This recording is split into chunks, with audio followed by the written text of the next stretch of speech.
میں اس کی ایک مثال دیتی ہوں کہ اسکولس کے اندر بہت ساری ایکٹیویٹیز ہو رہی ہوتی ہیں, اس میں مارننگ اسمبلیز بھی ہو رہی ہوتی ہیں, اسپورٹس بھی ہو رہی ہوتی ہیں, ڈیبیٹس بھی, ڈراماز بھی.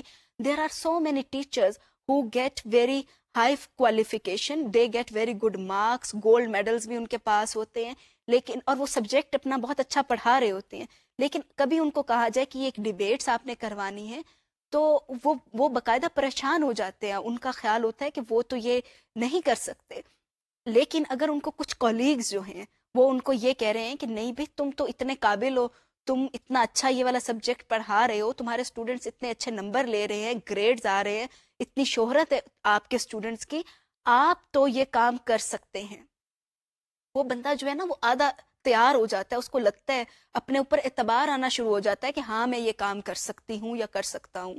تو یہ ایفیکیسی کی جو فیلنگ ہے اس کو ڈیولپ کرنے میں آپ کے کولیگز کا بہت زیادہ ہاتھ ہوتا ہے. یہ ایفیکیسی کی فیلنگ آپ کے گھر والے جو ہیں وہ آپ کو ٹھیک ہے they can develop feeling of efficacy in you, لیکن سب سے زیادہ جو ہے آپ کی ورک پلیس کے جو لوگ ہیں وہ آپ کی اس میں مدد کرتے ہیں کہ یہ والی فیلنگ کو کیسے ڈیولپ کیا جانا چاہیے, ڈیولپ ہو سکتی ہے. تو یہ آپ کا انسینٹیو ہوتا ہے. Teachers who don't get this incentive actually they leave profession quite early. اب ہم بات کرتے ہیں کہ تیسرا انسینٹیو کون سا ہے جو کہ ہیلپ فل ہے, یا جو بھی تک میں باتیں کر رہی ہوں they are all from research. تو تیسری چیز ہے جو کہ انسینٹیو ہے, that is working with other professionals. ہم میں سے ہر کسی کی خواہش ہوتی ہے نیا کام کرنے کی, نیا کام سیکھنے کی, اور کئی دفعہ ہمارا دل چاہتا ہے کہ اس لیول کے بندے کے ساتھ کام کیا جائے. آپ کا دل چاہتا ہے اگر آپ آرٹ ٹیچر خود سے نہیں ہیں لیکن آپ کے اسکول کے اندر ایک آرٹ ٹیچر ہے, but you are interested in art, then actually you want to work with that person جو کہ آرٹ کا بندہ ہے. ایٹ ٹائمز آپ کے پاس میوزک کی کوئی کوالیفیکیشن نہیں ہے آپ کو, لیکن انٹرسٹ ہے میوزک میں, آپ کا دل چاہتا ہے کہ میوزک کے ٹیچر کے ساتھ مل کر کچھ کام کریں. تو یہ جو ایک آپ کا انسینٹیو ہے کہ آپ کو اگر یہ اپرچونٹی ملا ہوا ہے کہ you can work with other professionals, then you feel energised. آپ کو وہ آپ کے لیے وہ ایک انسینٹیو ہے. لیکن اگر آپ کا ایک ادارہ ایسا ادارہ ہے جہاں پہ آپ کو اجازت نہیں ہے دوسروں کے ساتھ کام کرنے کی, آپ کو کہا جاتا ہے کہ آپ کی یہ فیلڈ ہے, آپ کی یہ اسپیشلائزیشن ہے, آپ میتھس کے ٹیچر ہیں, so you can work with other maths teachers. If you are a language teacher, you can work with other language teachers, but not with any other person. So maybe you will not be that much motivated. تو یہ تین چیزیں جو ہیں یہ actually they are incentives for the teachers. اب ہم کچھ ویڈیوز دیکھتے ہیں جہاں پہ ہم دیکھتے ہیں کہ عام طور پہ ٹیچرز کیا کہہ رہے ہوتے ہیں. یہ تو ریسرچ جو ہے ہم نے باہر کی دنیا کی اٹھا کے اس کو دیکھا کہ یہ انسینٹیوز ہیں. Let's see what are different motivating factors and incentives for our Pakistani teachers. جہاں تک موٹیویشن کی بات ہے کہ وہ ورک پلیس پہ آپ کو موٹیویشن کیا صرف پیسے سے ملتی ہے؟ پیسہ صرف ایک فیکٹر ہے کہ موٹیویشن آپ کو ملے کہ آپ at least you attend your jobs regularly. But پیسے کے علاوہ کچھ ایسی چیزیں جو کہ پرائمریلی اور سیکنڈریلی امپورٹنٹ ہیں وہ ہیں کہ جب آپ ایک ورک پلیس پہ ایز اے ٹیچر, ایجوکیٹر یا ٹیچر کام کرتے ہوں تو آپ کے ساتھ بہت سارے اسٹوڈنٹس کی زندگیاں وابستہ اس طرح سے ہو جاتی ہیں کہ ان کو اپنی مختلف ضرورتوں کے لیے آپ کے ساتھ رابطہ کرنا پڑتا ہے, جس کے لیے ہم فیل کرتے ہیں اپنے اندر ایک افیلیشن موٹیویشن کہ we are affiliated with students in so many different respects. پھر ہمارے پاس یہ موٹیویشن بھی ہو جاتی ہے کہ ہمیں نہ صرف اپنی کمپیٹنس کو امپروو کرنے کا موقع ملتا ہے بلکہ ہم اسٹوڈنٹس کے اندر بھی وہ کمپیٹنس ڈیولپ کرتے ہیں جس کی ان کو ان کی فیوچر میں یا ان کے پریزنٹ میں ضرورت ہے. اگر ڈفرینٹ لرننگ اپرچونیٹیز کے علاوہ میں بات کروں تو سب سے زیادہ موٹیویشن مجھے اس وقت محسوس ہوتی ہے جب ایک اسٹوڈنٹ آ کے مجھ کو یہ کہتا ہے کہ مس آپ کی دی ہوئی گائیڈنس سے میری اسائنمنٹ میں بہت اچھے گریڈز آئے ہیں, مس آپ کی دی ہوئی گائیڈنس سے میرا کسی اچھے ورک پلیس پہ میں نے اپنی ڈیوٹی جوائن کر لیا ہے, مس آپ کی کاؤنسلنگ کی وجہ سے میرا وہ فیملی ایشو جو میری لرننگ میں ہرڈل کریٹ کر رہا تھا وہ ختم ہو گیا. تو اس وقت you feel really player in yourself کہ you are a source of motivation for the student, not in terms of your professional life, rather you are also helping them in their daily life routines as well. So I think that's the biggest achievement for a teacher. میرے لیے motivating factor as a teacher trainer یہ ہے کہ میرے جو students ہیں وہ جو ان میں پازیٹیو چینج آتا ہے ان کے بیہیویئر میں اور ان کے ایٹیٹیوڈ میں اور ان کی لرننگ میں، جو وہ چاہتے ہیں کہ وہ اور سیکھیں، وہی by the and of the day یہ چیز مجھے خوش کرتی ہے اور میں سیٹسفائیڈ ہوتی ہوں کہ چلیں کہیں میں نے ان کے اندر کچھ نہ کچھ اچھی تبدیلی لانے کی کوشش کی ہے. جب تک موٹیویشن نہ ہو آپ لوگ صحیح طرح کام پہ پرفارم نہیں کر سکتے. For me motivation is very important. اب میں یہاں پہ پچھلے 7 سال سے جاب کر رہی ہوں اور میرے نزدیک اگر میں سیلف موٹیویٹڈ نہ ہوں تو میں بہت سے کام نہیں کر سکتی. اس آرگنائزیشن میں رہتے ہوئے میں نے یہ دیکھا ہے کہ اتنے سارے لوگوں سے مجھے کانٹیکٹ میں آئی ہوں، ان سے میں نے بات چیت کی ہے، لرننگ کی ہے. بیسیکلی یہ کہہ سکتے ہیں کہ لرننگ اپرچونیٹیز کا موقع ملا ہے. اتنے سارے لوگوں سے مل کر کام کر کے، faculty members, there were so many people that I have learned from. اور besides that یہاں پہ جو ہمارے لیے اسٹاف کے لیے جو ریفریشر کورسز چلائے جاتے ہیں، سیمینارز وغیرہ آرگنائز کیے جاتے ہیں. Again these are very important for self motivating us. They tell us where we stand and where we can learn from and what we can learn. Recognition as a teacher is itself very motivating. آپ کے کام کو پہچانا جاتا ہے، students آپ کے پاس آتے ہیں، they feel satisfied after when you are answering their questions. This means that you are there for somebody to help them out. یعنی کہ اتنے بڑے موٹیویٹنگ فیکٹر ہے کہ کوئی آپ کے پاس آتا ہے، آپ اس کو جواب دیتے ہو، وہ سمجھ جاتا ہے اور وہ سیٹسفائڈ فیل کرتا ہے، وہ فریش فیل کرتا ہے کہ ہاں جو ہماری ٹیچر ہمیں بتا رہی ہیں وہ ہمیں سمجھ آ گیا ہے. تو ایز سچ آپ کو اس کو دیکھ کے لگتا ہے کہ آپ نے اپنا ٹارگیٹ اچیو کر لیا ہے. میرے لیے وہ میرا موٹیویشن لیول ہے اس کام پہ. It's not only money, it's not only the grammar that is involved, but yes the students the way they benefit from you, the way they seek help from you, the phone calls that I received in the evening, even when I'm busy with my home chores, but that is itself, وہ بھی میرے لیے ایک بہت بڑا achievement ہوتا ہے کہ ہاں there is somebody who needs my help, who wants guidance from me. تو اس سے بڑی بات اور کیا ہو سکتی ہے. ابھی ہم نے جو ویڈیوز دیکھی اس کے اندر سے اگر ہم جاٹ ڈاؤن کریں پوائنٹس جو کہ موٹیویٹنگ فیکٹرز ہیں ہمارے استادوں کے لیے. The first one is recognition. Research بھی یہی کہتی ہے کہ recognition is important and you listened to different teachers who were saying کہ recognition from their students is actually a motivating factor for them. Second one esteem. جس طرح سے research نے کہا اسی طریقے سے یہاں پہ ٹیچرز نے بھی کہا کہ ان کے لیے موٹیویٹنگ فیکٹر اسٹیم ہے. جہاں پہ ان کو لگتا ہے کہ ان کی اسٹیم جو ہے اس کو لوور کیا جا رہا ہے، اس کا خیال نہیں رکھا جا رہا، they don't want to work at that place. جو تیسری بات ہمیں سامنے آئی ویڈیو کلپس کے نتیجے کے اندر وہ تھی گروتھ. کہ people want career growth, people want growth in their learning. اب ان کا دل چاہتا ہے کہ ہم سیکھیں اور ہر دن چیزیں تبدیل ہو رہی ہیں. اسی طریقے سے ٹیچنگ بھی چینج ہو رہی ہے. They want to learn new methods of teaching, they want to learn new activities, they want to learn about classroom management. تو یہ وہ چیزیں ہیں جو کہ وہ سیکھنا چاہتے ہیں، ایک اپنی لرننگ کو انہانس کرنے کے لیے اور دوسرا کیریئر کے اندر بھی گرو کرنے کے لیے. تو اگر ان کو لگتا ہے کہ وہ ساری زندگی، اگر ایک ٹیچر ہے اس نے کلاس 2 کو پڑھا رہا ہے اور وہ ساری زندگی کلاس 2 کو ہی پڑھائے گا، تو that person is not motivated in that school. لیکن اگر اس کو لگتا ہے کہ آج میں ایک کلاس 2 کو میں پڑھا رہی ہوں، کل کو میں بھی کہ میں نے کسی اور کلاس کو پڑھانا ہے اور میں بھی کہ میری پروموشن جو ہے ایک سبجیکٹ اسپیشلسٹ کے طور پر ہو جائے گی، اور یا پھر ایک اور پاتھ ہے، کیریئر پاتھ اس کے سامنے ہے، then that person is more into that profession, that person is more motivated. اس کی ایک اور مثال یہ ہے کہ ہائر ایجوکیشن انسٹیٹیوٹس کے اندر you may start your career as a lecturer and then move to an assistant professor and then associate professor and professor. Unfortunately schools کے اندر اس طرح کی گروتھ ہمیں نظر نہیں آتی ہے.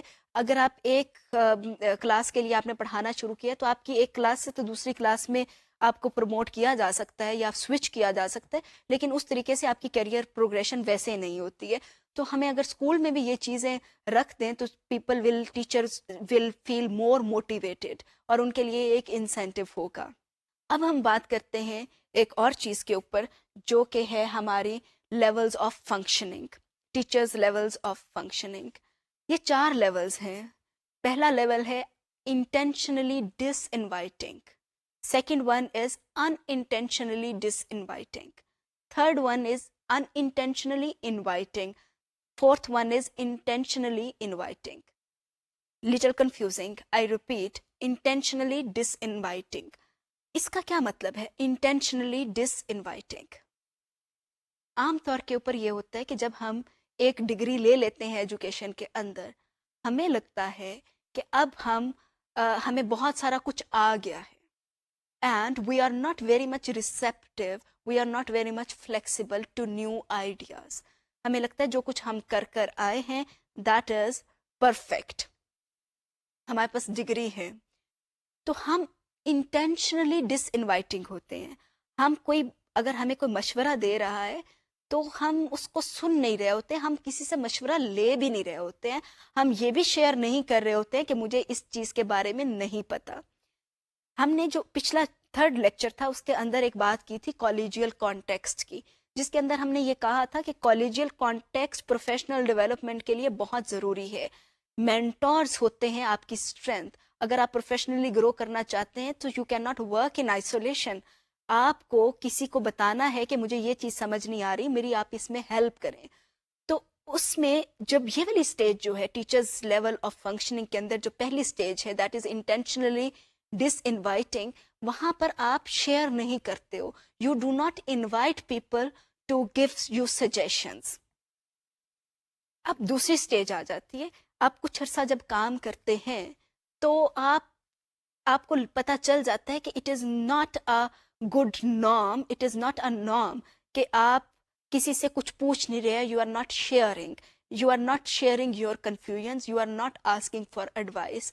تو اس وقت میں آپ انٹینشنلی ڈس انوائٹنگ نہیں رہتے. انٹینشنلی ڈس انوائٹنگ کا مطلب ارادی طور کے اوپر آپ ارادتاً آپ پوچھ نہیں رہے ہو، بلکہ آپ غیر ارادتاً نہیں پوچھ رہے ہوتے ہو. مے بی کہ آپ کا ارادہ تو ہو لیکن آپ کی ایک عادت بن گئی ہوتی ہے کہ آپ نہیں پوچھتے، تو آپ نہیں پوچھتے، آپ شیئر نہیں کر رہے ہوتے. اس کے بعد ایک اور لیول آتا ہے فنکشننگ کا، that is in intentionally inviting. ایک وہ وقت آ جاتا ہے کہ آپ اپنی طور پہ کوشش نہیں کر رہے ہوتے ہو لیکن آپ کے منہ سے نکل جاتی ہے کوئی بات. آپ غیر ارادی طور کے اوپر اپنی باتیں، اپنی ٹیچنگ، اپنی کلاس روم کی سچویشنز جو ہیں وہ اپنے کولیگز کے ساتھ شیئر کرنی شروع کر دیتے ہو ان انٹینشنلی. اس کی ایک مثال یہ ہے کہ کوئی اگر بات کر رہا ہے، آپ کا کوئی ارادہ نہیں تھا اپنی بات شروع کرنے کا، لیکن کوئی بات کر رہا ہے تو آپ اس کے اندر اپنے مسائل بھی ڈسکس کرنے شروع کر دیتے ہیں. مثلاً آپ کے اسٹاف روم کے اندر ایک ٹیچر کہہ رہی ہیں کہ مجھے لگتا ہے کہ میں جو بھی لیسن پلان کر کے جاتی ہوں I am unable to finish that on time. آپ اس کے اندر اس کنورسیشن کا پارٹ بن جاتے ہیں. آپ کہتے ہیں کہ ہاں میرے ساتھ بھی اکثر ایسا ہو رہا ہوتا ہے. Actually you invite suggestions on this how to resolve this problem unintentionally. اس کے بعد کی اسٹیج آتی ہے دیٹ از انٹینشنلی انوائٹنگ. آپ کی یہ وہ اسٹیج ہے that is actually the highest level of your teaching development, کہ آپ کو یہ پتہ چل جاتا ہے کہ آپ کو سب کچھ نہیں آتا، آپ کو ڈیولپ ہونے کی ضرورت ہے. You are able to identify your flaws, you are able to identify your mistakes, and now you want help, you seek help from your mentors, from your colleagues. تو آپ انٹینشنلی انوائٹ کر رہے ہوتے ہو لوگوں کو کہ وہ آپ کو ایڈوائس دیں، آپ کو ہیلپ کریں تاکہ آپ ایک بہتر ٹیچر بن سکیں. So these are 4 levels of functioning, اور mostly teachers pass through these levels, pass through these stages. اس کو آپ لیولز، ایک طریقے سے ہم اس کو لیول بولتے ہیں، ایک طریقے سے آپ اس کو اسٹیجز بھی کہہ سکتے ہیں کہ ان اسٹیجز سے most of the times teachers گزرتے ہیں. لیکن یہ لیولز بھی ہیں. لیولز ان کو اس لیے کہا جاتا ہے کہ اگر ایک استاد ٹیچنگ کے اس نے سٹارٹ کی ہے اور 10 سال ہو گئے ہیں، اگر وہ ابھی تک انٹینشنلی ڈس انوائٹنگ کی سٹیج کے اوپر ہے، that teacher is not a good teacher. آپ کو کچھ عرصے کے بعد انٹینشنلی انوائٹنگ کے لیول پر آنا چاہیے. یہ وہ لیولز ہیں جس کے اوپر آپ ٹیچرز کو جج کر سکتے ہیں کہ کون کتنا اچھا استاد ہے. تو اچھا استاد وہ نہیں ہے جس کو سارا کا سارا اپنا سبجیکٹ نالج آتا ہے، کیونکہ سبجیکٹ نالج بھی چینج ہوتا رہتا ہے. آپ ہمیشہ کے لیے ایک ہی کتاب کو نہیں پڑھا سکتے، اس کے اندر بھی ریسرچ ہے اور نئی چیزیں آ رہی ہوتی ہیں. تو یہ جو ڈفرینٹ لیولز ہیں، ان میں سے بہترین لیول وہی ہے کہ جہاں پہ آپ زیادہ فلیکسیبل ہیں. You invite people to correct you. So these are the 4 levels of teachers function. اب ہم ایک اور چیز کی طرف چلتے ہیں جو کہ بہت دلچسپ چیز ہے، teacher as a decision maker. آپ کا کیا خیال ہے کہ استاد کے ہاتھ میں اختیار ہے کیا وہ کچھ ڈیسیژنز لے سکتا ہے یا نہیں. میں نے اپنے تجربے میں یہ سیکھا ہے کہ عام طور کے اوپر استاد یہ کہہ رہے ہوتے ہیں کہ ہمارے اختیار میں تو کچھ بھی نہیں ہے, ہم نے تو وہی کرنا ہے جو کہ ہمیں اوپر والے کہیں گے, جو ہمیں گورنمنٹ کہے گی یا ہمارے اسکول کے مینیجرز کہیں گے, پرنسپلز کہیں گے. ہمارے ہاتھ میں تو کچھ بھی نہیں ہے, ہم تو وہی کریں گے نا. چلیں ہم دیکھتے ہیں کہ استاد کے پاس کتنا اختیار ہے. یہ کچھ 7 سوال ہے جو کہ میں نے لکھے ہیں. We will read out these questions and try to see کہ کتنا کہاں پہ استاد کے پاس اختیار ہے. پہلا سوال ہے وٹ ٹو ٹیچ. میرا خیال ہے کہ استاد کے پاس بہت زیادہ اختیار نہیں ہوتا جب کانٹینٹ ڈیسائیڈ کرنے کی بات آتی ہے. اس کو اسکول کے اندر, اگر وہ ایک اسکول سسٹم کے اندر کام کر رہا ہے تو اسکول سسٹم ڈیسائیڈ کرتا ہے کہ کون سی جماعت میں کیا کچھ پڑھایا جانا چاہیے, اور ایون کہ کون سے ہفتے میں کیا کانٹینٹ پڑھایا جانا چاہیے. تو استاد بے اختیار ہے. گورنمنٹ اسکولس کی ہم بات کرتے ہیں تو وہاں پہ بھی منسٹری آف ایجوکیشن نے ایک کریکولم بنایا ہے, اس کے بعد کتابیں لکھی گئی ہیں, ٹیکسٹ بکس لکھی گئی ہیں, اور وہ بھی اوپر سے آ جاتا ہے کہ آپ نے یہ پڑھانا ہے, یہ والا کانٹینٹ ہے. تو استاد واقعی ہی بے اختیار ہے جہاں تک وٹ ٹو ٹیچ کی بات ہے. اب ہم آتے ہیں سیکنڈ پوائنٹ کے اوپر, ہاؤ ٹو ٹیچ. اس کے آگے میں نے لکھا ہے کہ ٹیچر تو آٹونومس ہے, ٹیچر کے پاس اختیار ہے کہ وہ کیسے پڑھائے. اس پہ ہم ڈیٹیل کے اندر بات کرتے ہیں. ابھی ہم ان صرف 7 سوالوں کو دیکھتے ہیں. Third one is how to manage class.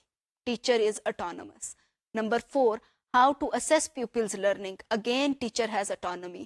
Number 5, how to give feedback. Again, teacher has autonomy. Number 6, which resources to be used in classroom learning. Autonomy ہے کسی حد تک, مکمل طور پہ autonomy نہیں ہوتی جب ہم یہ question number 6 کی بات کرتے ہیں. Which activities to be used. Again, autonomy. ان سارے پوائنٹس کو جب ہم نے دیکھا ہے, آپ ریفلیکٹ کریں, کیا استاد واقعی میں با اختیار ہے یا بے اختیار ہے؟ زیادہ چیزوں میں تو استاد کے پاس اختیار ہے. استاد بے اختیار شاید کہ مکمل طور پر ایک آدھ جگہ کے اوپر ہے, باقی استاد با اختیار ہے. It means we can participate in decision making. We are decision makers. اب ہم دیکھتے ہیں کہ کیسے استاد جو ہے وہ ڈیسیژنز لے سکتا ہے اور ذمہ داریاں استاد کی کیا ہیں. اگر استاد کے پاس اختیار ہے, so what are teachers' responsibilities. پہلی چیز جو ہم نے دیکھی کہ استاد کے پاس اختیار ہے یہ ڈیسائیڈ کرنے کے لیے کہ کیسا پڑھایا جانا چاہیے. اس سے ریلیٹڈ ذمہ داری ہے کہ being a teacher, I need to learn about learning styles of my students and use those strategies which actually match with students' learning styles. اب لرننگ سٹائلس کے اوپر ہم اپنے آئندہ آنے والے لیکچرز کے اندر بات کریں گے کہ لرننگ سٹائلس کون کون سے ہوتے ہیں, لیکن ایک بریف انٹروڈکشن میں یہاں پر دیتی جاتی ہوں کہ لرننگ سٹائلز ڈفرینٹ ہیں. کچھ لوگ ہیں جو کہ آبزرو کر کے سیکھ لیتے ہیں, کچھ لوگ ہیں جو سن کے سیکھتے ہیں, ان کو آپ کو انسٹرکشنز دینی پڑتی ہیں, آپ انسٹرکشنز دیں اور اس کے بعد وہ اس چیز کو وہ کام کرنا ان کو آ جائے گا. کچھ لوگ ہوتے ہیں جو کر کے سیکھتے ہیں, چاہے آپ ان کو انسٹرکشنز دے لیں, چاہے آپ ان کو سامنے دکھا دیں, لیکن وہ نہیں سیکھ سکتے. وہ تبھی ہی سیکھیں گے جب وہ کوئی چیز اپنے ہاتھ سے کریں. وہ آبزرویشن سے نہیں سیکھتے, وہ اپنے خود سے کام کر کے پھر ہی سیکھتے ہیں. تو ان کو ہم کہتے ہیں کائنستھیٹک لرنرز. ہماری کلاس میں مختلف قسم کے بچے ہوتے ہیں. There are some children who are visual learners, there are others who are auditory learners, and there are still others who are kinesthetic learners. Most of the times, what do we do as teachers? We use blackboard or whiteboard as a teaching resource, اور ہم اس کے اوپر چیزیں لکھتے جا رہے ہوتے ہیں. Fine, that style is very much okay. That style matches with the learning style, that is visual learning style. تو جو بچے جن کا ویژول لرننگ سٹائل ہے ان کے لیے وہ بہت ہیلپ فل ہے, کیونکہ آپ سارا کا سارا کچھ اوپر لکھ رہے ہیں یا آپ ان کے سامنے کچھ چیزیں ڈیمونسٹریٹ کر رہے ہیں, تو وہ بڑی جلدی سیکھ جاتے ہیں. What about auditory learners? آپ نے سنا ہوگا کہ کچھ بچے جو ہیں وہ لیکچرنگ بہت خوش ہو کے سنتے ہیں, because they are auditory learners. وہ ڈسکشنز اچھی سن رہے ہوتے ہیں because they are auditory learners. لیکن اسی کلاس کے اندر کچھ بچے ہوتے ہیں جو سوئے ہوئے ہوتے ہیں, اور ہمیں ان بچوں پہ غصہ آ رہا ہوتا ہے, ہم ان کو کہہ رہے ہوتے ہیں کہ why are you not attentive, if these students are attentive and they are learning, آپ کیوں نہیں ہو سکتے. Problem does not lie with those students, problem lies with our teaching style. کیونکہ ہم لیکچرنگ کر رہے ہیں تو وہ آڈیٹری لرنرز کے لیے تو ٹھیک ہے, لیکن kinesthetic learner is not interested in our lecturing. تو ہم جو بھی ہم سوچتے ہیں کہ ہم نے یہ ایک میتھڈ یوز کرنا ہے, ہمارے پاس اختیار ہے, اس کے لیے ہمیں منسٹری آف ایجوکیشن سے اجازت لینے کی ضرورت نہیں ہے.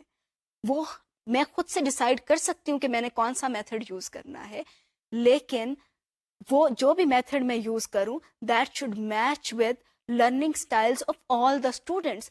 میرا ایک ہی چیز کو میں پڑھا رہی ہوں تو مجھے اس کے لیے 3 مختلف طریقے استعمال کرنے چاہیے تاکہ وہی چیز 3 مختلف اسٹائل کے جو بچے ہیں وہ سمجھ سکیں. تو یہ میری ذمہ داری ہے ایز اے ڈیسیژن میکر. ہم نے ابھی یہ طے کیا تھا کہ ٹیچرز آر ڈیسیژن میکرز. تو ہماری ذمہ داریاں کیا ہیں؟ ابھی تک ہم نے ایک ذمہ داری پہ بات کی ہے کہ مجھے بچوں کے لرننگ سٹائلز کے متعلق جاننا ہے اس سے پہلے کہ میں کوئی بھی ٹیچنگ میتھڈ کے متعلق ڈیسائیڈ کروں. ایک اور چیز جو ہے ذمہ داری کے حوالے سے, ہم نے پچھلی سلائیڈ کے اندر دیکھا کہ میرے پاس یہ بھی اس چیز کا بھی اختیار ہے کہ میں اپنی مرضی کے ایکٹیویٹیز کو میں ڈیسائیڈ کر سکتی ہوں, یوز کر سکتی ہوں کلاس کے اندر. تو ذمہ داری کیا ہے میری؟ Which activities to be used, I should use only those activities which maximize students' learning. مجھے اپنے کلاس روم کی سیٹنگ ارینجمنٹ کو ایسے آرگنائز کرنا ہے جس سے بچے میکسیمم سیکھ سکیں. I need to maximize students' learning in all respects.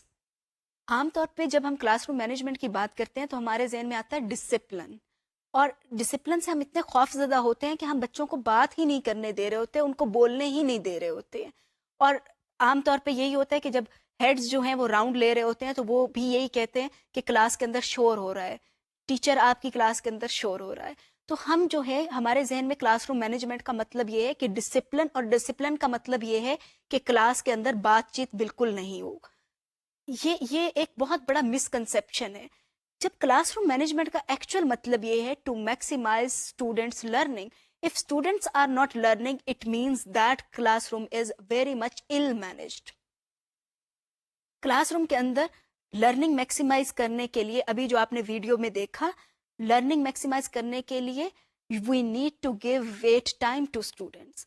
کہ اگر بچہ بات کر رہا ہے, سوال کا جواب دے رہا ہے, آپ نے سوال کیا اور بچہ جواب دے رہا ہے, اس کو سوچنے کا بھی ٹائم چاہیے. کئی دفعہ آپ ایسا سوال کر دیتے ہیں کہ اس کا فوری طور پہ جواب نہیں آ سکتا, تو بطور استاد میری ذمہ داری ہے کہ میں اس کو ویٹ ٹائم دوں.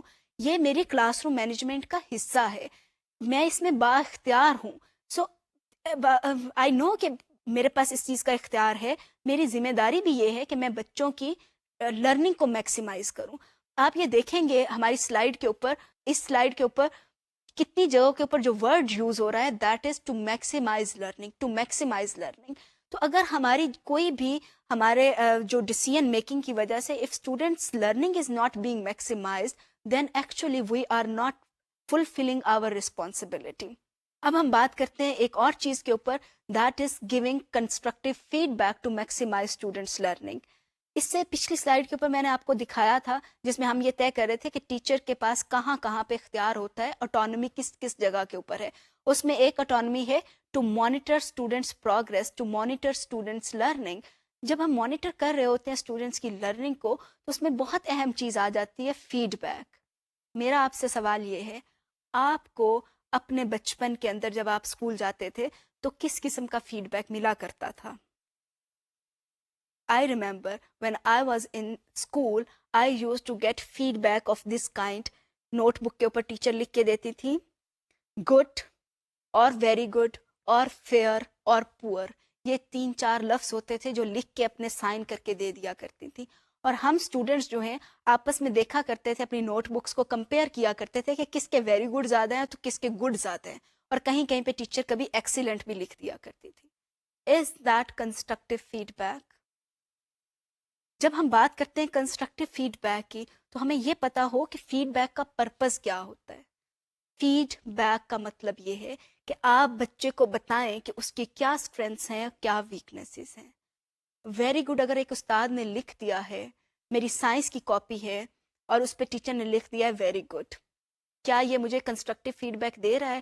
کیا مجھے پتا چل رہا ہے کہ کیا چیز اچھی ہے؟ ویری گڈ ہے تو کیا ویری گڈ ہے. اسی طریقے سے اگر میں نے ایک انگریزی کا ایسے لکھا ہے یا اردو کا ایسے لکھا ہے اور ٹیچر نے اس کے اوپر لکھ دیا ہے فیئر, کیا یہ کمیونیکیٹ کر رہا ہے مجھے کہ اس کا کیا مطلب ہے؟ اور ایٹ ٹائمز ٹیچر صرف ایک ٹک لگا کے سائن کر دیتی ہیں, کیا وہ ٹک جو ہے وہ فیڈ بیک مجھے دے رہا ہے؟ اسی طریقے سے اگر ایک استاد نے پور لکھ کے دے دیا ہے, پور مجھے کیا بتا رہا ہے کہ میں نے کس قسم کا کام کیا ہے؟ All these words are examples of poor feed back.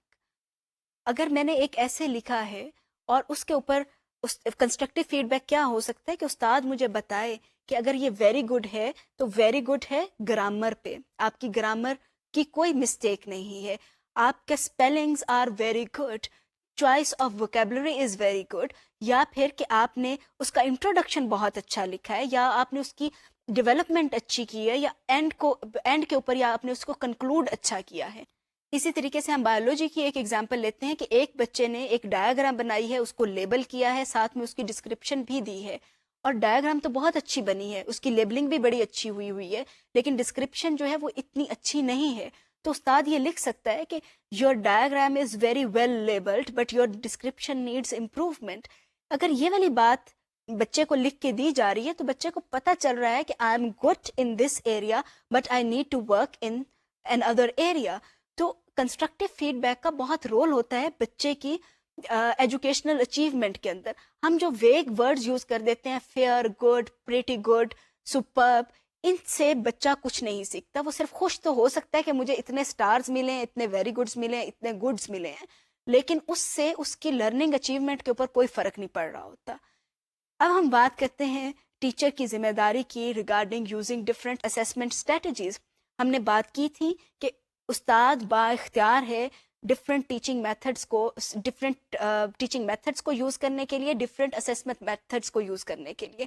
تو اب ہم بات کرتے ہیں کہ استاد کی ذمہ داری کیا ہے اس حوالے سے. What do we do to assess students' learning? ایک جو عام طریقہ ہے ہمارے گورنمنٹ اسکولس کے اندر وہ تو ہے ٹیسٹ کا, کہ آپ نے بچوں کو ٹیسٹ دے دیا اور اس سے پتہ چلا کہ بچے جو ہے ان کو کتنا آتا ہے. اب ہم اپنے پرائیویٹ اسکولس کے اندر آتے ہیں جن کے بروشرز کے اوپر لکھا ہوا ہوتا ہے monthly test, weekly test, and we parents get very much impressed کہ ہاں یہ اسکول بہت اچھا ہے, یہاں پہ ویکلی ٹیسٹ ہو رہے ہیں, یہاں پہ منتھلی اسیسمنٹس ہو رہی ہیں, منتھلی ٹیسٹ ہو رہے ہیں, تو ہمارے لیے یہ چیزیں بہت اچھی ہیں. لیکن کیا ہم استاد اپنی ذمہ داری اس وقت میں پوری کر رہے ہوتے ہیں یا نہیں؟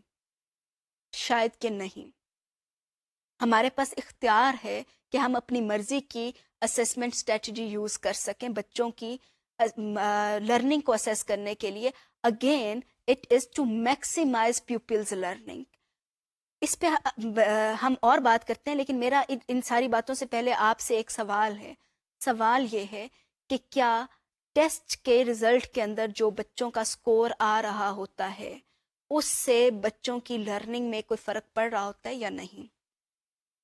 میتھس کا ٹیسٹ میں نے دیا, میرے اس میں سے 10 نمبر آئے 20 میں سے, مجھے استاد نے بتا دیا کہ تمہارے 10 نمبر ہیں.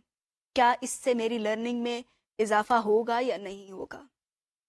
ایک ایسا بچہ جس کے 20 میں سے 20 آ رہے ہیں, اس کی لرننگ میں کیا اضافہ ہو رہا ہے سوائے اس کے کہ وہ خوش ہے, اور جو جس کے 10 نمبر آئے وہ تھوڑا پریشان ہے, اور اس بات سے بھی اس کے پیرنٹس بھی جو ہیں وہ پریشان ہیں کہ اس کے صرف 10 نمبر آئے ہیں. اس سے لرننگ کہاں پہ میکسیمائز ہو رہی ہے؟ لرننگ پہ اس لیے فرق نہیں پڑ رہا because we are not fulfilling our responsibilities. Teachers are not fulfilling their responsibilities. ہمارے پاس اختیار ضرور ہے لیکن ہم اس اختیار کا فائدہ نہیں اٹھا رہے بچوں کی لرننگ کو میکسیمائز کرنے کے لیے. اس کی میں ایک اور مثال یہ دینا چاہوں گی کہ عام طور کے اوپر جب بچوں کو اسیس کیا جاتا ہے تو ہمارے ذہن میں یہی آتا ہے کہ ٹیسٹ ایک واحد طریقہ ہے بچوں کی لرننگ کو اسیس کرنے کے لیے. ٹیسٹ واحد طریقہ نہیں ہے. اس پہ بات کرنے سے پہلے میں آپ سے ایک سوال یہ کروں گی کہ کیا اگر بچے کا آرٹ ورک بہت اچھا ہے, آپ اس کو کیسے ٹیسٹ کریں گے؟ اس کو کوئی سوال دیں گے کہ سینری کیسے بنائی جاتی ہے, یا پھول کیسے بنایا جاتا ہے، یقیناً آپ اس کو سوال نہیں دیں گے، آپ اس کو کہیں گے پھول بنا کر دکھاؤ. آپ نے وہ جو کام کرنا ہے اس کو اسیس آبزرویشن کے ساتھ کریں گے، نہ کہ ٹیسٹ کے اوپر. اسی طریقے سے سائنس کے اندر آپ کے اکوپمنٹ ہینڈلنگ ہوتی ہے. آپ بچے کو یہ نہیں کہیں گے کہ یہ جو اکوپمنٹ ہے اس کو کیسے ہینڈل کیا جاتا ہے. آپ سوال سے اس کو اس صلاحیت کو اسیس نہیں کریں گے، بلکہ آپ کہیں گے کہ آپ کو کر کے دکھائے تاکہ آپ اس کو آبزرو کریں. Unfortunately, we do not use this observation strategy as an assessment strategy. اسی طریقے سے ایک اور اسٹریٹجی جو کہ انالیسس کی اسٹریٹجی ہے، اس کو بھی ہم استاد استعمال نہیں کر رہے ہوتے. ہمیں لگتا ہے اسیسمنٹ صرف اور صرف ٹیسٹ سے ہی کی جا سکتی ہے، اور ٹیسٹ کے ساتھ انزائٹی وابستہ ہے. کتنے بچے ہیں ان کا پیٹ خراب ہو جاتا ہے، ان کو بخار ہو جاتا ہے، پیرنٹس جو ہیں وہ پریشان ہوئے ہوتے ہیں کہ منتھلی اسیسمنٹس چل رہی ہیں. تو کیا صرف ٹیسٹنگ ہی ایک طریقہ ہے جس سے بچوں کو اسیس کیا جائے؟ میرا خیال ہے کہ ٹیسٹنگ سے ہم روٹ لرننگ کو پروموٹ کرتے ہیں، بچوں کو رٹا لگانے پہ مجبور کرتے ہیں، وہ چیزیں بار بار یاد کرتے ہیں. باقی ہائر لیول کی لرننگ تو ہم پروموٹ ہی نہیں کر رہے. اس کی میں ایک آپ کو اور مثال دیتی ہوں کہ آپ جو ہیں بچوں کا یہ ہم ان کو عام طور پہ یہی کہہ رہے ہوتے ہیں کہ آپ نے جی ایک ایسے لکھ کے دیں. ان کی اگر رائٹنگ سکلز ہم نے اسیس کرنی ہے تو ہم ان کو یہی کہہ رہے ہوتے ہیں کہ ایسے لکھیں، اور ایسے بھی ہم ان سے وہ والا لکھوا رہے ہوتے ہیں جو کہ وہ اپنی کمپوزیشن کتابوں سے ہی رٹ کے آ رہے ہوتے ہیں. ایسے لکھوانے سے وہ ٹیسٹنگ ہے، کیا بچوں کی ایسے رائٹنگ کی سکل امپروو ہوگی؟ دوسری طرف ایک ایسا استاد ہے جو کہ ایسے رائٹنگ کی بجائے بچوں کو کہہ رہا ہے کہ آپ لوگوں نے ویکلی نیوز لیٹر ایک چھاپنا ہے. میرا خیال ہے کہ ان بچوں کی لرننگ زیادہ ہو رہی ہوگی جو کہ خود سے ذمہ داری لیں گے کہ انہوں نے نیوز لیٹر چھاپنا ہے. جب بچوں کو پتہ ہے انہوں نے نیوز لیٹر چھاپنا ہے تو they will go and conduct certain interviews. وہ اور مٹیریل نکال کر لائیں گے اور اس کو بیٹھ کے ایڈٹ کر رہے ہوں گے، اور اس کے نتیجے کے اندر they will be able to produce a newsletter. ان کی رائٹنگ سکلز ڈیفینیٹلی اس طریقے سے زیادہ بہتر ہوں گی، بجائے اس کے کہ آپ ہمیشہ اس سے ٹیسٹ دے کے ہی دیکھتے رہیں کہ اس بچے کو کتنا آ گیا ہے لکھنا، لیٹر رائٹنگ کتنی آ گئی ہے.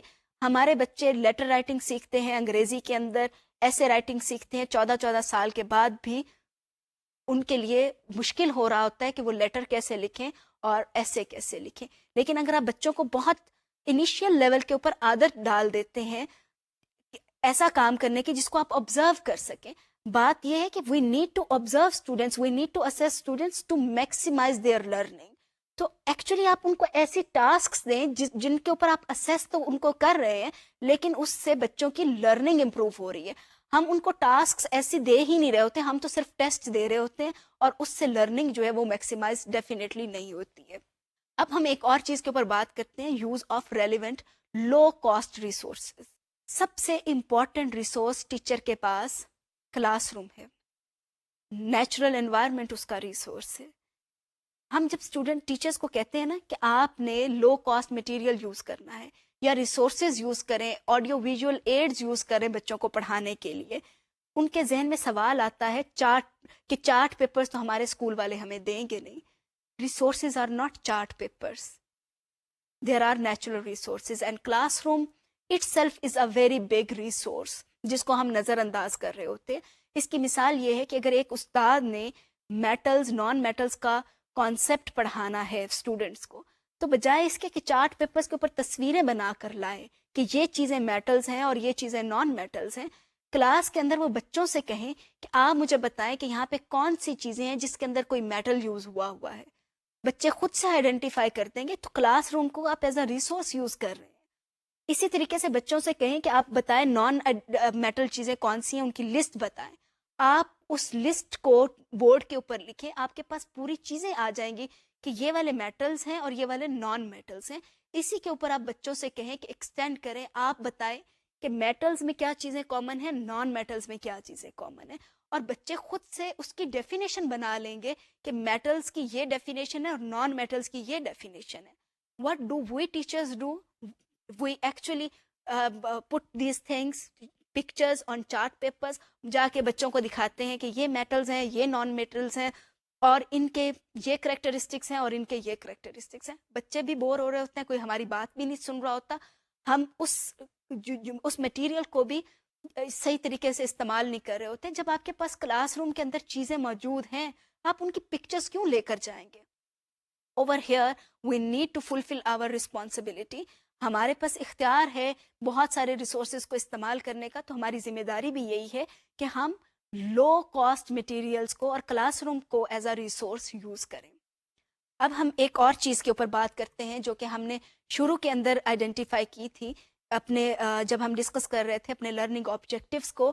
اس کے اندر ہم نے یہ طے کیا تھا کہ ہم کچھ ٹرمز کو ڈیفائن کرنے کی کوشش کریں گے, جس کے اندر ایک ٹرم ہم نے ایفیکیسی وہ ہم ڈیفائن کر چکے ہیں. اب جو دوسری ٹرم ہے جو کہ اب ہم ڈیفائن کرنے جا رہے ہیں, دیٹ از ریفلیکٹیو پریکٹس. اس کو ڈیفائن کرنے سے پہلے میں یہ چاہتی ہوں کہ آپ ذرا سوچیں کہ آپ نے اپنے اسکول لائف کے اندر لائٹ ریفلیکشن کی بات پڑھی ہوگی, آپ نے ساؤنڈ ریفلیکشن کا سنا ہوگا. لائٹ ریفلیکشن کیا ہوتی ہے؟ Light reflection is bouncing back of light to create an image. آپ نے پڑھا ہوگا کہ جب بھی آپ مرر کے اندر دیکھتے ہیں, آپ کو اپنی امیج اس لیے اپنا امیج نظر آ رہا ہوتا ہے کیونکہ اس وقت میں لائٹ ریفلیکٹ ہو رہی ہوتی ہے. So light reflection actually creates an image. ہم ٹیچنگ ریفلیکشن کی بات کرتے ہیں. ٹیچنگ ریفلیکشن کیا ہے؟ Just take 10 seconds to formulate what teaching reflection is. اس کو ہم ریفلیکٹیو پریکٹس بھی کہتے ہیں, اور میں نے اس وقت میں ایک اپنے طور کے اوپر سوچا ہے کہ اس کو میں کیسے لائٹ ریفلیکشن کی ڈیفینیشن کے ساتھ ریلیٹ کر سکتی ہوں. تو اس کے لیے یہ میں نے لکھا ہے, آپ اس کو دیکھیے اور اس کو دیکھیے کہ کس طریقے سے میں نے اس کو ریلیٹ کرنے کی کوشش کی ہے. میں ریپیٹ کرتی ہوں, لائٹ ریفلیکشن کو bouncing back of light to create an image, اور جو ریفلیکٹیو پریکٹس ہے اس کو میں نے لکھا ہے answering some key questions to create an image of the classroom. Teaching and learning is reflective practice. Reflective practice استاد کے لیے کیا ہے؟ یہ لائٹ نہیں ہے جس کی ریز باؤنس بیک ہو رہی ہیں. یہ ہے کہ کچھ سوال آ رہے ہیں, ان سوالوں کے جواب اگر استاد دے رہا ہے to improve her or his learning or to create an image of her classroom, then that is reflective practice. میں ایک اور اس کی مثال دیتی ہوں, پھر ہم اس کو ڈیٹیل میں دیکھتے ہیں, ہمارے لیے سمجھنا آسان ہوگا. آپ نے کسی فنکشن پر جانا ہے, آپ اپنا امیج عام طور پہ مرر کے اندر دیکھتے ہیں. مرر کے اندر آپ کو پتہ چل گیا کہ آپ کیسے لگ رہے ہیں, پر پھر بھی آپ کسی دوسرے سے, اپنے بہن بھائیوں سے, ماں باپ سے, بچوں سے پوچھتے ہیں کہ میں کیسی لگ رہی ہوں یا کیسا لگ رہا ہوں. کیوں؟ مرر نے تو آپ کو بتا دیا کہ آپ کیسے لگ رہے ہیں, پھر بھی آپ سوال کرتے ہیں تاکہ آپ کو تسلی ہو جائے کہ میں کیا اس فنکشن میں جانے کے لیے بالکل ٹھیک ہوں یا نہیں. جب ہم ٹیچنگ کی بات کرتے ہیں تو ٹیچنگ میں بھی یہ بہت امپورٹنٹ ہے. ہمیشہ کوئی ہمیں بتانے کے لیے وہاں پہ موجود نہیں ہے کہ آپ کی ٹیچنگ ایسے تھی, آپ کا کلاس روم ایسا نظر آ رہا تھا. اس کے لیے ہمیں اپنے آپ سے سوال کرنے ہیں کہ کیا جب میں پڑھا رہی تھی تو میری کلاس کے 30 اگر بچے تھے تو ان میں سے کتنے بچوں نے ہاتھ کھڑا کیا جب میں نے یہ سوال کیا, کتنے بچوں نے بڑھ کر پارٹیسپیٹ کیا, کتنے بچوں نے ڈسکشن میں پارٹیسپیٹ کیا, کتنے بچوں نے ٹھیک ٹھیک لکھا, کتنے بچوں نے ریسورسز کا صحیح استعمال کیا. مجھے یہ سوال اپنے آپ سے کرنے ہیں. جب یہ والے سوال میں اپنے آپ سے کروں گی اور اس کے میں آنسرز اس کو لکھوں گی ایک پیپر کے اوپر کہ یہ والے میرے آنسرز ہیں, وہ آنسرز مجھے بتائیں گے کہ ایکچولی میرے کلاس روم کا کیا ماحول تھا, میرے کلاس روم کے اندر لرننگ ہو رہی تھی یا نہیں ہو رہی تھی. اگر ہو رہی تھی تو اس کا ایویڈنس میرے سامنے آئے گا. ایک دفعہ مجھے وہ والا امیج نظر آ جائے گا, میں اپنی نیکسٹ کلاس کو امپروو کر سکتی ہوں. So reflective practice is very very important for a teacher. Again میں یہ بات کہوں گی جو کہ ہم نے پچھلے لیسنس کے اندر کی ہے کہ being a professional I need to raise standard of my profession, my teaching profession, and reflective practice is definitely one of the standards of teaching profession. Reflection دو طرح کی ہے. شان نے اس کے اوپر بہت زیادہ کام کیا ہے اور اس نے 2 نوشنز آئیڈینٹیفائی کیے. ایک تھا ریفلیکشن آن ایکشن اور دوسرا ہے reflection in action. Reflection on action جیسا کہ میں نے پہلے ذکر کیا کہ آپ اپنے آپ سے کچھ سوال کر رہے ہوتے ہیں جس سے آپ کو پتہ چل جاتا ہے کہ آپ کا کلاس روم کیسا تھا. یہ ہے کہ آپ نے ایک ایکشن کر لیا, آپ پڑھا چکے, اب آپ اسٹاف روم میں بیٹھے ہوئے ہیں یا اپنے گھر میں بیٹھے ہوئے ہیں, تو آپ اس ایکشن پہ ریفلیکٹ کر رہے ہیں, تو اس سے آپ کو ایک امیج نظر آ رہا ہے اپنے کلاس روم کا. That is reflection on action. ایک ہے جو کہ ریفلیکشن ان ایکشن ہے, یہ ایکسپیرئنس کے ساتھ آتا ہے. ریفلیکشن ان ایکشن کہ آپ جب ایک ایکشن لے رہے ہیں, ساتھ ساتھ آپ کے دماغ کے اندر چل رہا ہوتا ہے کہ یہ ایکشن میں کیوں لے رہی ہوں, یہ اس کا کیا ایفیکٹ ہوگا, یہ مثال میں کیوں دے رہی ہوں, میرے اسٹوڈنٹس کیا سوچ رہے ہیں, مجھے ان کو کیسے ہیلپ آؤٹ کرنا ہے. تو once a teacher is in class, she اور he needs to reflect on all her اور ہز ایکشنز. تو وہ ساتھ ساتھ میں جو ایکشنز کے اوپر ریفلیکشن چل رہی ہوتی ہے, that is known as reflection in action. So basically reflection is a means of creating a dialogue. استاد اپنے آپ کے ساتھ ایک ڈائلاگ کریٹ کر رہا ہوتا ہے, اور اس کا فائدہ یہ ہوتا ہے کہ آپ کو اپنی اسٹرینتھس پتہ چل رہی ہوتی ہیں اور اپنی ویکنیسز بھی پتہ چل رہی ہوتی ہیں. آپ کو پتہ چل رہا ہوتا ہے کہ آپ کے کلاس روم کے اندر کیا ہو رہا ہے. So reflective practice is an important thing which we need to develop, اور یہ ایک دن میں نہیں آتی. To be a reflective practitioner means lot of hard work and attitude, کہ آپ کو خود سے کنوکشن ہونی چاہیے کہ ہاں میں نے اگر امپروو کرنا ہے تو مجھے ریفلیکٹیو پریکٹس کرنی ہے. اگر آپ کا یہ خیال ہے کہ کوئی دوسرا آپ کو بتا کے کرتا رہے گا آپ امپروو کر سکتے ہیں, تو وہ شاید کہ ممکن نہیں ہے. تو آج کا جو ہمارا لیسن تھا, لیکچر تھا, اس کے اندر ہم نے یہ طے کیا تھا کہ ہم 4 چیزیں کریں گے. ایک جو تھی کہ what are the roles of teacher as a decision maker, جس کے اندر رسپانسبلٹیز کی ہم نے بات کی. ہم نے کچھ کی ٹرمز کو ایکسپلور کرنے کی کوشش کی, جن میں ایک تھی ایفیکیسی, اور جو دوسری تھی ہماری وہ کی term that was reflective practice. اور جو شروع میں ہم نے بات کی تھی that was about teachers incentives and their level of functioning. تو یہ ابھی تک ہم نے ان چیزوں کو ایکسپلور کرنے کی کوشش کی ہے. ہمارا جو نیکسٹ لیکچر ہوگا اس کے اندر ہم کچھ ٹائپس آف نالج کو ایکسپلور کریں گے, and then we will see what kind of methods can be used for giving a particular kind of knowledge. Thank you very much. See you in next lecture.